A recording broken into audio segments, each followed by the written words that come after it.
Good afternoon, everybody. Today we're going to have a look very quickly at what you can do to future proof your QS career with AI skills. Now, it should not be a surprise to many of you that there's a lot of, fear.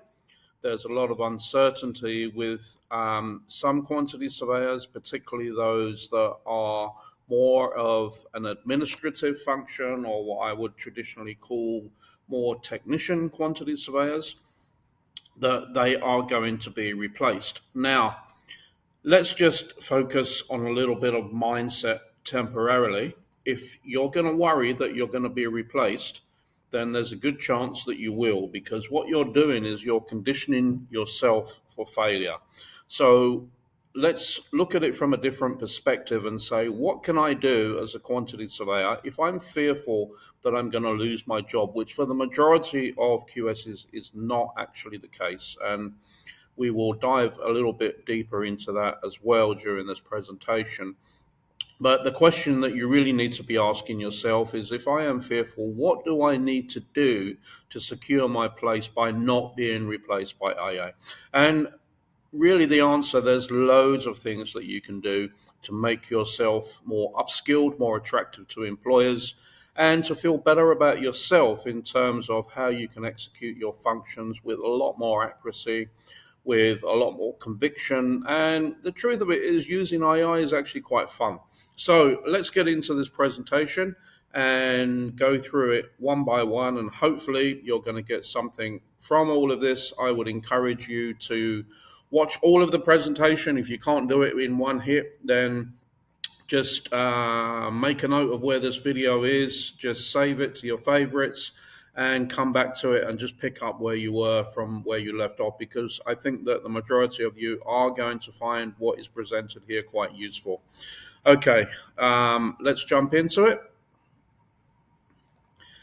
Okay, so enough said. This is what we're here to discuss: future-proofing your QS career with AI skills. Okay, introduction. So, welcome firstly to AI for Quantity Surveyors. If you don't know what that's about, this is my own private community where QSs can come in and everything is dedicated to the use or application or just general descriptions around what is available for QSs in the AI space and how you can use it to leverage a better skill set for you and to add more value to either your clients or to your employer. So it's really just dedicated to helping you stay ahead in AI. And as I previously mentioned, we're going to be talking about this topic that is a worry for many of you. Future proofing your QS career with AI skills. I keep saying it, very, very important for you to understand. Very, very high level. You are most likely not going to be replaced. So with the rapid rise of AI, though, and it's come a long way in the 2 years plus that many of you have only just started to digest. In actual fact, AI has been around for decades, but this is not the object of this presentation. How do I stay relevant? This is the question that some of you are going to be asking. Like anything else, CPD, you always have to keep up to date with current trends if you're going to be a successful quantity surveyor. That should, for the vast majority of you, should be obvious, and I don't say that in a negative way or a condescending way, but you should always be looking to maintain your professional standards with what is occurring with quantity surveying in the field of quantity surveying, year on year, month on month, every 6 months, whatever is most appropriate for you. So what skills do I need to learn? This is a very difficult question, but in this video, we're going to explore what I consider to be some essential. There's no real end to learning. You can go as deep into AI as you wish, but I'm going to just concentrate on those that each quantity surveyor should, in my opinion, it's just my opinion, you should master, and how these skills can keep you competitive in a rapidly evolving industry, how you can also, not the subject of this, but in further, if you join my community or are a member of my community, we will start to look at how you can declare this within your resume to attract more appetite from employers that you are AI ready and can make good value contributions to what you do. So if that sounds exciting, stick around, let's get going. I will have the aim of this whole video being around 15 minutes. And as I said a little while ago, if you can't stick for the whole thing, then just save it and drop back to it. I think watching all of it will be relevant. If you have the time, please watch until the end. Right. Why AI matters for QSs? You may be wondering that. So, the construction industry has been undergoing a digital transformation. In actual fact, that's been for some time. If people look at BIM and this, the overall concept of introducing computers into the construction industry goes back decades. In actual fact, when I first started my career, it was a long time ago now, people were looking at digitized takeoffs back in the day. I remember as a student going to a industry like exhibition, and QSs were there, like looking at these digitized boards and thinking that all back then, decades ago, literally, that the QS was going to be replaced because now we had digital. Well, it never happened. All it happened is really digital transformation has made our life easier. That's the way you have to look at it. It's made us more efficient. It's reduced the ability of those people to make mistakes. And it's actually a good thing. So we don't need to worry about it from that perspective. So all of these things, as I mentioned, takeoffs, but more now, what I use it a lot for is really data analysis, statistical modeling, cost modeling, Monte Carlo simulations, all of that. It's extremely powerful, it's extremely quick, and more to the point, it's really, really accurate and saves hours in what you're trying to achieve. So, increased speed and accuracy, just kind of alluded to that. Traditional takeoffs and estimates and other tasks, they can be time consuming and they can be prone to human error.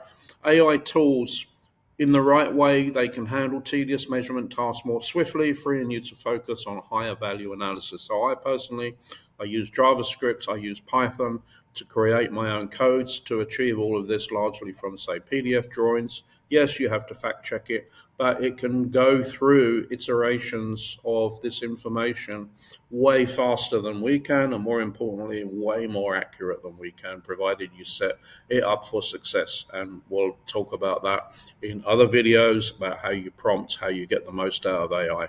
Usual rules apply, garbage in, garbage out. You have to be very specific about what you want. So, predictive insights. So, AI can look at historical data to predict potential cost overruns and scheduling delays, for example. Early insights mean fewer nasty surprises down the road. So, you don't have to think, you don't have to spend hours, you don't have to send emails requesting this information, that information from people. You can do it literally in a few minutes.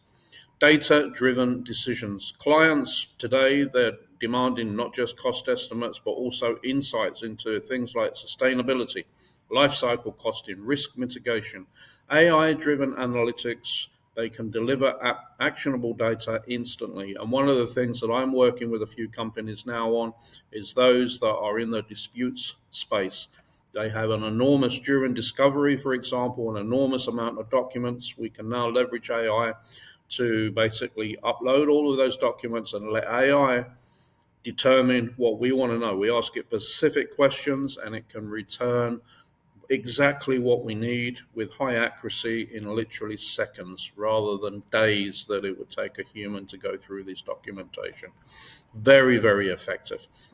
Competitive advantage, well, firms that integrate AI into their workflows, they're already outpacing those that do not.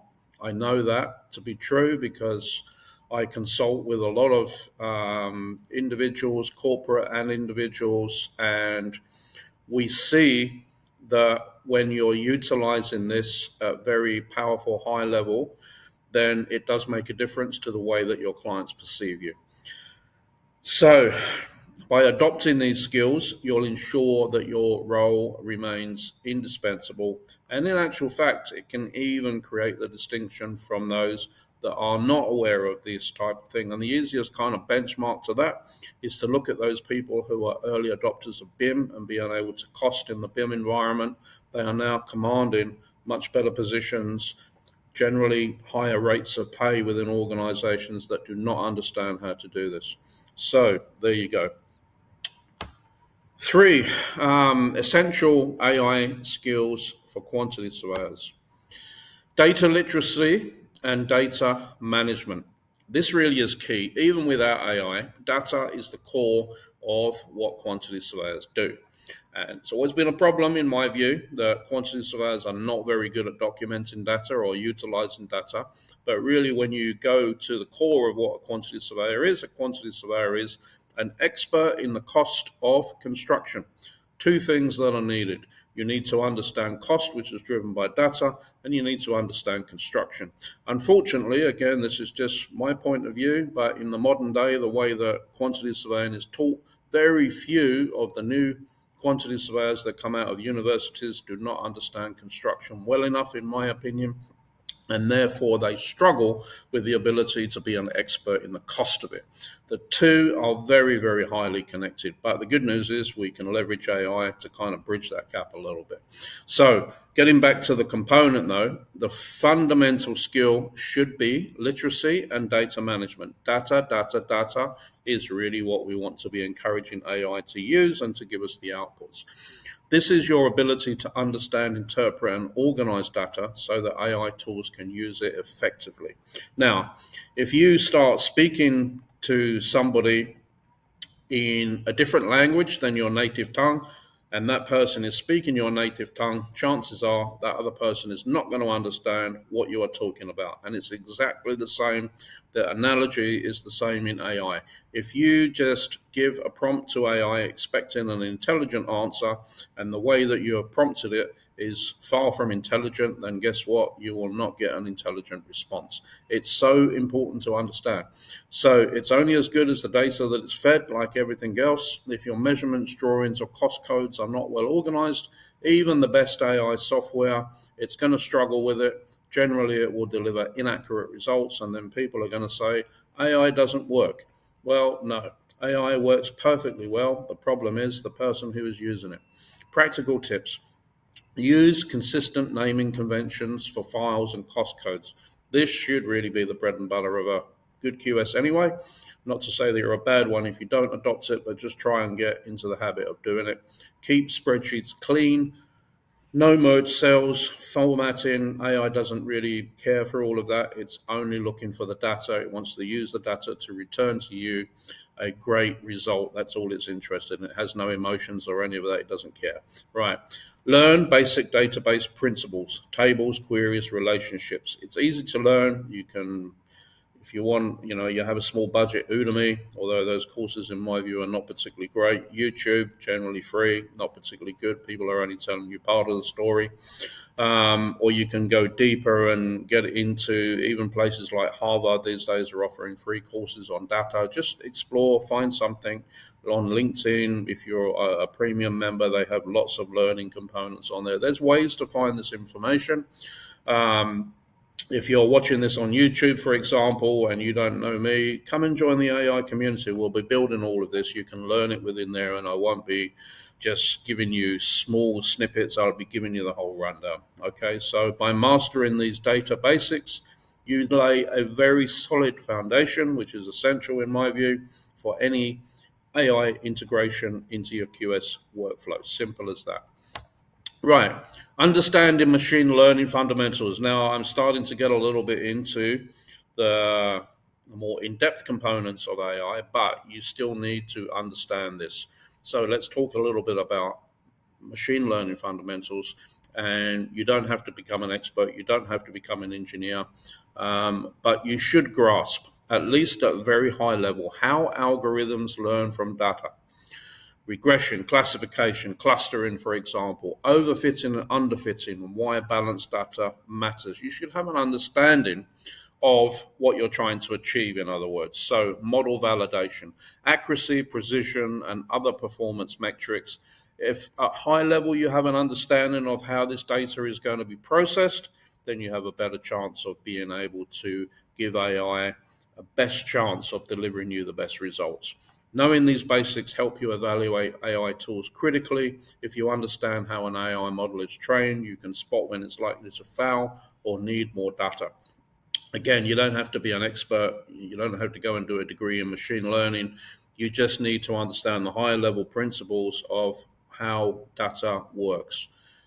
So you'll be able to communicate more effectively with technical experts, ensuring you get the results you need in your cost estimates or life cycle cost, whatever you're going to utilize it for. High level understanding, that's what I'm promoting, not detailed. You can get into that if you have an interest in it. By all means, go as deep as you wish, but a high level understanding of machine learning will serve you very well. Right, AI powered takeoff and estimation tools. So, one of the most practical AI skills for QSs is using AI powered takeoff and estimating tools. Now, I'm not necessarily an advocate of BOQs. I think there's way better ways of working around all of that. But the fact of the matter is, price and schedule BOQs, whatever, they are still very, very commonly used as a way of breaking down cost of documentation. So we now have tools like Toggle AI, which is actually an American system. It's a startup, very cute bit of software. Plan Swift AI. I'm really not a fan of Plan Swift at all, but I know a lot of people are using it, so I do mention that. Or custom-based solutions that are quickly becoming industry standard. So, just on that note, my preference for automated software measurement is Costex. So, just to put that on the table, I've been using it ever since it came out, which is a long time ago now. I knew the original owner of it before he sold, and it's just got better day by day by day. It is an awesome bit of software, and cost wise, it's comparable to Plan Swift, and it does so much more. What to learn?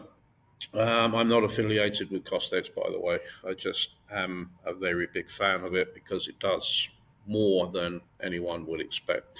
What to learn? Navigating the software interface, import drawings, set scales, define measurement parameters, interpreting AI-generated quantities, and verifying them against manual checks. Now, I've actually tested and worked with even just uploading PDFs into a large language model, which is like a ChatGPT or a Claude. And if you prompt it correctly and you test it correctly and you challenge it correctly, it actually produces really, really good results. So you can do it essentially under any free subscription. You just have to become very accustomed to how to prompt. Never assume that it's correct. Always challenge it. Ask questions, ask questions, ask questions, and always do some little fact checks to confirm that you are happy with it. Once you're happy with it, it'll give you everything that you need on that basis as well. But it's always best, particularly if you're working for a company or even if you're on your own and you're using automated software, get the best that you can afford. It will, you know, it's a return on investment. Don't skimp on things like that when you are trying to ply your trade. So integrating results directly into your BRQ or your pricing schedule, whatever you're using, depending on the form of procurement, what country you're in, etc. Lots of different options. And learning these tools will drastically cut down on tedious measurements, letting you focus on cost strategy and client consultations, which is way more valuable, and your clients will appreciate it a lot more as well. Right, data analytics and visualizations. So this is going to be things like Power BI, Tableau, etc. It's another crucial area. So again, you don't have to go deep in dive into Power BI and things like that. Google Studio is the equivalent of the Microsoft Power BI. Look, they're all really great tools, but you don't need to be an expert. You need to have a broad understanding of what they do.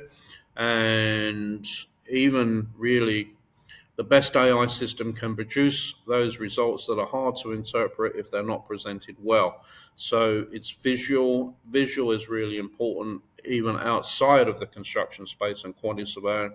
The whole Google these days is all around customer experience and how people see things. And we should be thinking the same when we're trying to get our point across and when we're trying to share the results of our outputs. Put yourself in the position of the person that's reading it. Does it make sense? It might make sense to us because we do it day in, day out. But do our clients understand it? Do they appreciate it? Would they like to see it in a different way? All really important things. So interactive dashboards for real-time cost tracking. These can be generated by AI. It's just even asking them to write and prompting code, and we can then take that code and put it into whatever is going to interpret that code, and we'll get into that in other videos. Particularly if you're into my community, I'm going to be sharing lots of things around Python, JavaScript, React, and React is basically a JavaScript easier interface. We're going to deal with all of those type of things. Okay, sorry, missed, got a little bit delayed by going back there, but automated alerts, visualizations that keep stakeholders understand complex data at a glance, automated alerts when costs exceed thresholds, etc., etc. By mastering these tools, you'll transform raw data into clear, compelling visuals, making your estimates, reports, whatever type of data that you want to use, making it more persuasive and easier to act upon. Right. Large language processing for document analysis. So we handle as QSs lots and lots of documents. For example, contracts, specs, invoices, emails. This is where NLP can step in. So contract analysis, just examples. There's many, but just think about how it can be used. AI can scan legal documents, highlight risk clauses, and suggest modifications. Okay, it can act as a lawyer. You can even prompt it to say act as bum bum bum, and it will respond accordingly. It's very, very powerful. Spec review. Use NLP to quickly find relevant sections in lengthy specifications. Yes, you can open a PDF and do a word search, but is it going to give you full context? You can prompt AI to give you full context. You can prompt AI to get a whole ream of stuff that you can't do on a word search. Very, very powerful if you prompt it correctly. Email triage, automated categorization of emails, ensuring cost relation issues don't get lost. Again, yeah, you can search.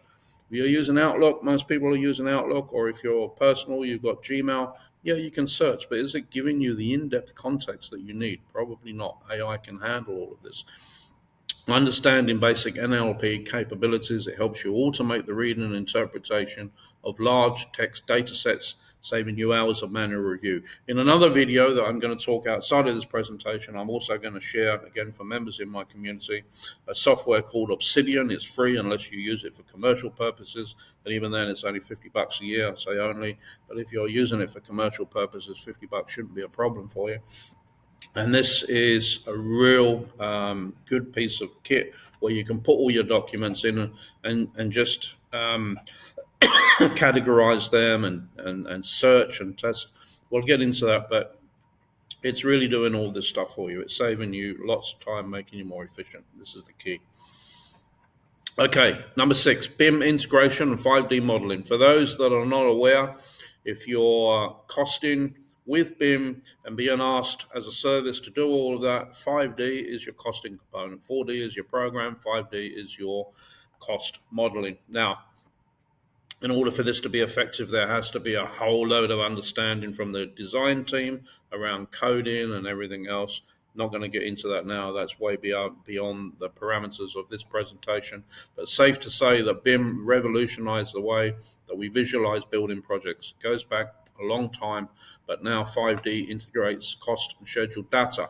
AI can track real-time changes in the design model and automatically update your cost analysis.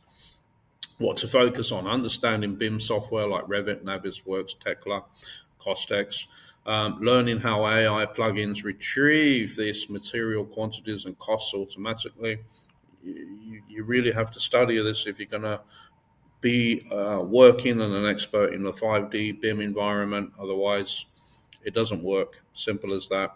Collaborating with BIM managers to refine cost parameters, mastering this skill ensures that you always have the latest cost data and reduce the risk of budget surprises. But you do need a high level of coordination and need to understand all the nuances of the BIM categories and how you ensure that your data is not only compatible with the BIM but can export it to the BQ or scheduling document that you're working in. In most cases, you need an interfacing piece of software to be able to do that.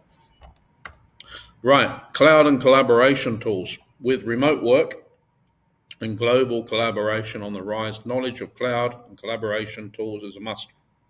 in the modern day. Forget AI. This is also a given. You should be knowing this right now.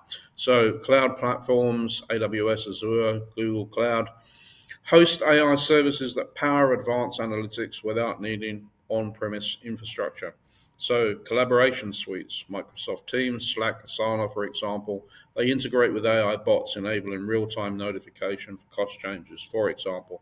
If you can navigate these environments comfortably, you'll collaborate more efficiently and harness these AI tools that reside in the cloud. 3.8, continuous learning and adaptability. So I alluded to this earlier in the presentation. You really need to establish this as key, continuing CPD. It's constantly evolving. There's new algorithm tools, best practices emerge, even regulatory, if you're in certain places like California, for example, and in Europe, then you'll need to stay updated with these industry webinars and courses on AI in construction. Regularly experiment with new tools.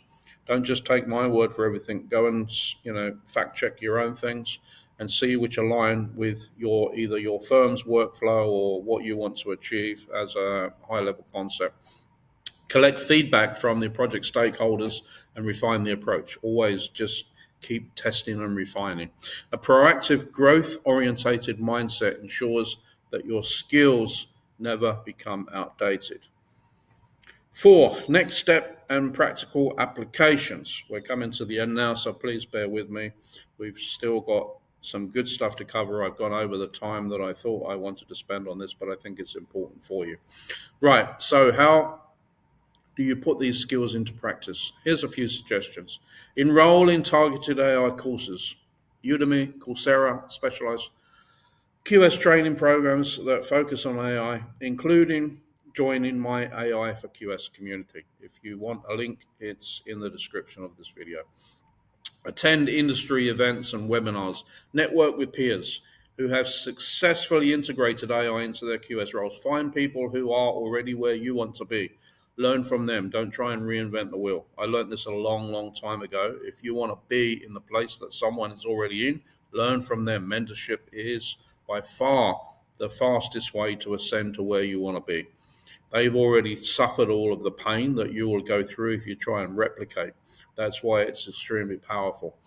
And that's why you should seek mentorship or collaborate with data scientists, QSAI specialists. Team up with tech-savvy professionals. They can guide you on machine learning and data analytics. Team up with QSAI experts who are already either significantly experienced or they're going through the journey. I'm still going through the journey. I consider myself, very knowledgeable on the subject, an expert compared to many, but it's still a daily learning process, and that's the way that you have to think of it. Nobody knows everything. So, prototype small AI projects. Work a bit at a time on developing your skills. Try an AI-based takeoff tool on a pilot project and track improvements in speed and accuracy. Test it, test, refine, test.